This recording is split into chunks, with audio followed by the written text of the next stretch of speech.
Good day mga ka-soilmate, upcut po ako retirees. This is my front yard on a sunny afternoon. So I have here coneflowers, phlox, daylilies, and cedar,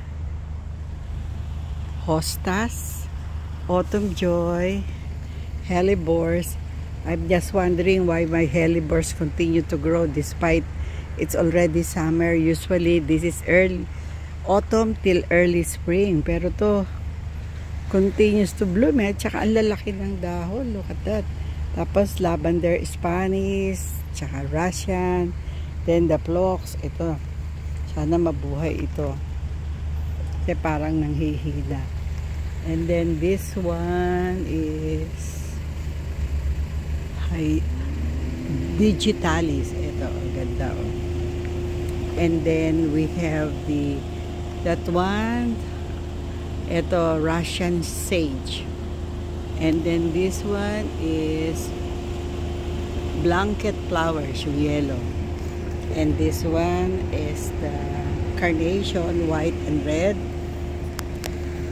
Ito yung sage ko.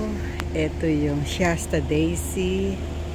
This is Spanish lavender, magic white. Yeah, dami. So, yan. Ito yung ngayon ang aming front yard. Medyo madami kami at ang colors ay really varied. This one, purple lilac. So, yan. Medyo naubos na yung flower niya. Then we have the roses here. The purple sage, autumn joy. There's another sage. Oo nga, tama. Sige. Tapos yan yung gasibo mo. Salamat. Kung may reklamo ka, punta ka sa customer service. Okay. Thank you, sir. Ano sa mga bata? Ayan na.